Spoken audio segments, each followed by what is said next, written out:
Hello friends, welcome back my YouTube channel. Friends, क्या आपको भी अपने पौधों में रूट प्रूनिंग करनी है? तो फ्रेंड्स, क्या आप गलत तरीके से कर रहे हो या फिर आप ये वीडियो बिना देखे रूट प्रूनिंग कर रहे हो?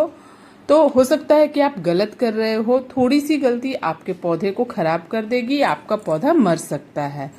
तो रूट प्रूनिंग करने से पहले आप इस वीडियो को जरूर देखिए, क्यों जरूरत है और कैसे करना है, किन किन बातों का ध्यान रखना है, सारी बातें आज के वीडियो में मैं बताऊंगी। तो फ्रेंड्स, ये जो पौधे हैं देखिए कितने खराब हो रहे हैं, इसकी ग्रोथ नहीं हो रही है और ये पता नहीं इसमें क्या है। अगर मैं कुछ दिन और इसमें ध्यान नहीं दूंगी तो ये सूख जाएगा। तो रूट चेक करना, क्योंकि मैंने बहुत बार इसमें खाद फर्टिलाइजर देकर देखा है, इसमें कुछ नहीं हो रहा है। साथ ही इसका जो ग्रोथ है वो भी रुक गया है और थोड़े से पानी देने के बाद पानी डायरेक्टली नीचे आ जाता है, यानी पानी ये होल्ड नहीं कर रहा है। इस तरह का प्रॉब्लम दो ही कारण से आते हैं। एक तो ये पौधे में ज्यादा फंगस वगैरह लग जाए या फिर रूट बाउंड हो जाए। तो फ्रेंड्स, फंगस वगैरह तो नहीं लगे हुए हैं। देखिए पत्ते बिल्कुल छोटे हो रहे हैं, ग्रोथ नहीं हो रही है, मुड़ रहे हैं इसके पत्ते और फिर नए नए ग्रोथ कलियां नहीं बन रही है। ये फ्लावर का पौधा था, बहुत अच्छी फ्लावर करता था, लेकिन कुछ दिनों से इसकी जो स्टेज है वो खराब हो चुकी है। और इसके क्या कारण है, तो ये जरूर ही रूट बाउंड हुआ है। चलिए आज की इस वीडियो में मैं आपको रूट शिफ्टिंग का सही तरीका बताऊंगी। वीडियो के लास्ट तक जरूर बने रहें और अगर अभी तक आपने मेरे चैनल को सब्सक्राइब नहीं किया है तो जरूर कर ले, ताकि इस तरह का जो भी गार्डनिंग से रिलेटेड वर्क और टास्क जो आपको टीडियस लगती है वो बहुत आसानी से सॉल्व हो जाए। तो फ्रेंड्स देखिए, ये अरेका पाम का जो पौधा है कितना बड़ा और घना हो चुका है और छोटे से गमले में लगा हुआ है। इन तीनों पौधों को मैं अलग अलग स्टेज में किस किस स्टेज में किन बातों का ध्यान रखना है ये सारी बातें बताऊंगी। तो सबसे पहले अभी हम लकी बैम्बो को निकालते हैं और लकी बैम्बो को, कोई भी पौधे को रूट प्रूनिंग करने के लिए ऐसे पैर में गमले को फंसा लीजिए और आसानी से आप उसे खींचिएगा तो निकल जाएंगे। तो सबसे पहले अभी आप देखिए इसके रूट को, और रूट को देखिए नीचे तक, देखिए किस तरह से इसके जो रूट हैं वो फैल चुके हैं। अगर मैं इसको थोड़ा सा भी कंट्रोल नहीं करूंगी तो पौधे मर सकते हैं, इसकी ग्रोथ नहीं होगी। चलिए अब मैं आती हूँ अपने दूसरे पौधे को। ये है मेरे मिनी चांदनी का पौधा। ये बहुत सुंदर फ्लावरिंग करता है, लेकिन अभी देखिए इसकी हाल, और आप देख सकते हो इसकी रूट बॉल कितने ज्यादा भर चुके थे, बहुत ही बेकार हो चुका था। अगर मैं अभी इसकी तुरंत ट्रीटमेंट नहीं करूंगी तो ये पौधा मेरा बिल्कुल ही 1 महीने के अंदर सूख जाने वाला है। जड़ पूरी तरह से पकड़ चुका है और इसमें मिट्टी भी बहुत कम हो चुकी है। तो फ्रेंड्स, अभी जो है इनकी तो साथ साथ अब मैं आ रही हूँ अपने अदर पौधे जो है अरेका पाम। अरेका पाम को भी आप देख सकते हो, इसके रूट्स कितने बड़े हो चुके हैं, टहनियाँ कितनी बड़ी हो चुके हैं। छोटे से गमले के लिए इतने बड़े पौधे का होना बहुत ज्यादा मुश्किल था, शिफ्ट होने में दिक्कत हो रही थी। तो अब देखिए इसकी हालत देखिए, आप देख सकते हो तीनों पौधे के अलग अलग स्टेज में रूट बाउंड हुए हैं और सबके रूट को मुझे ट्रीटमेंट करनी है। तो रूट ट्रीटमेंट करना बहुत आसान है। सबसे पहले कि आपको नीचे के 2 इंच तक, मैक्सिमम 2 इंच, इससे ज्यादा आपको नहीं कट करना है। तो मैक्सिमम 2 इंच तक मेजरमेंट करके या उससे आप कम भी अपने गमले के अनुसार इसे कट कर दीजिए। सबसे पहले कि आपको उतने दूर तक तो कट करने ही है, साथ में आपको साइड साइड से भी कुछ जो रूट्स हैं उसको हटा लेने हैं। तो सबसे पहले मैंने इस तरह से अरेका पाम को किया है। अगर आपने एक साइज बड़ा गमला लिया है कोई बात नहीं, आप उसमें शिफ्ट कर सकते हैं, इसमें और इसकी ग्रोथ होगी।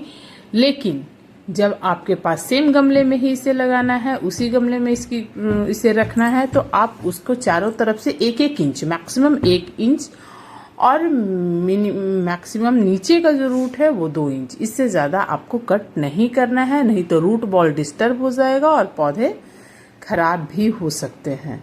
तो इस तरह से देखिए मैंने अरेका पाम को कट कर लिया है। इसके बाद मैं लेकर के आ रही हूँ अपने दूसरे पौधे। ये है मेरा चांदनी का पौधा और आप देख सकते हो इसकी जो रूट बॉल है बिल्कुल व्हाइट हो चुकी है।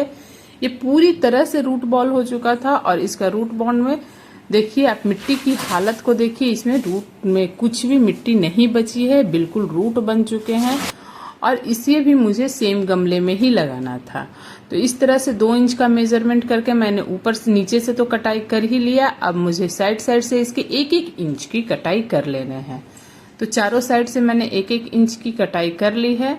और अब कटाई कर लेने के बाद इसको भी मुझे शिफ्ट कर देना है दूसरे गमले में। इससे बाद में लाती हूँ अपने लकी बैम्बो का पौधा।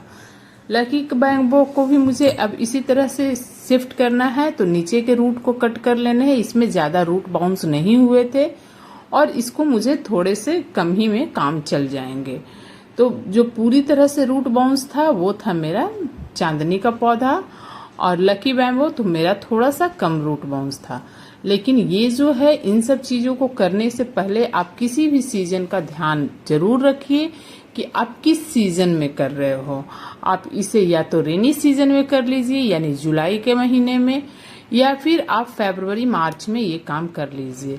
जब बहुत ज्यादा गर्मी मई से पड़ने लगेगी तो आपको पौधों को बिल्कुल भी छेड़छाड़ नहीं करना है, क्योंकि क्या है कि उस समय बहुत ज्यादा जो टेम्परेचर आएगा उससे पौधे खराब हो जाएंगे। और तो आपको मैक्सिमम टेम्परेचर इसे काम करने के लिए 30 डिग्री तक होना चाहिए।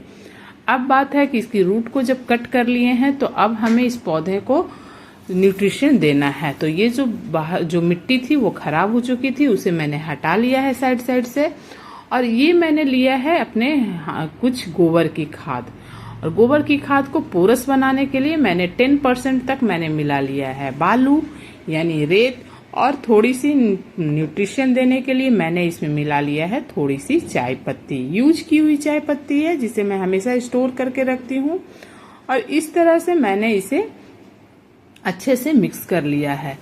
अब आपको इसको क्या करना है कि जो साइड साइड की मिट्टी खराब हो चुके थे उसे हटा देना है, और इसमें आपको पौधे को डाल देना है। तो पौधे को उसमें जो भी है नीचे थोड़ी सी लेयरिंग कर लीजिए अपनी मिट्टी की, और मिट्टी की लेयरिंग करके उसमें पौधे को आप डाल दीजिए। और डाल देने के बाद साइड साइड से चारों तरफ से उसमें मिट्टी को भर लीजिए। तो ऐसे ही काम तीनों पौधों में करना है, यानी सारे पौधों में जितने करना है। अभी फरवरी और मार्च का महीना चल रहा है, इसमें आप रूट शिफ्टिंग आराम से कर सकते हैं। नहीं तो आप जुलाई के महीने में कर लीजिए या फिर अक्टूबर के महीने में आप कर लीजिए। जब आप देखिए कि आपके जो टेम्परेचर है वो अप्रोक्स 30 डिग्री या 25 to 30 डिग्री है, तो आप ये काम को कर लीजिए, पौधे एडजस्ट कर लेंगे। बहुत ज्यादा ठंडी और बहुत ज्यादा गर्मी में इसका शिफ्ट ना करें। तो इस तरह से मिनी चांदनी को करने के बाद अब हम आते हैं अपने लकी बैम्बो की ओर। और लकी बैम्बो के भी पौधे बहुत धीरे धीरे थोड़े से बढ़ते हैं, बट ये मेरे यहाँ बहुत पुराना है तो काफी अच्छी ग्रोथ भी कर रहा है और बहुत बड़े भी हो चुके थे। तो फ्रेंड्स, इस तरह से आपको इसमें भी सेम प्रोसेस करना है। और सेम प्रोसेस के बाद अब आपको इसमें लगा देना है तीसरे गमले की ओर। तीसरे गमले में पौधे जो है वो है अरेका पाम। अरेका पाम को भी बहुत स्लो ग्रो करता है, लेकिन बहुत साल पुराना, लगभग ये मेरा 3 साल पुराना पौधा है। और अब इसमें भी रूट बाउंस हो गए थे, तो अब मुझे इसमें भी रूट शिफ्टिंग करना था। तो मैंने देख सकते हो आप सारे पौधे को मैंने इस तरह से रूट शिफ्ट कर लिया है। फ्रेंड्स, आपको भी अगर सेम इसी तरह का प्रोसेस अपनाना है, आपका कोई भी पौधा खराब नहीं होगा और सबको इसी तरह से ट्रीटमेंट कर लेना है। अब जो है बात आती है कि अब हमें इसे कहाँ पे रखना है। तो अब आपको इस तरह से कर लेने के बाद आपको 3 दिनों तक सेमी शेडेड एरिया में रख के पानी दे देना है। फ्रेंड्स, इस प्रोसेस के बाद पानी आपको अच्छे से देना है, काफी अच्छे से इसमें पानी दे दीजिए ताकि ये ऊपर तक भर जाए।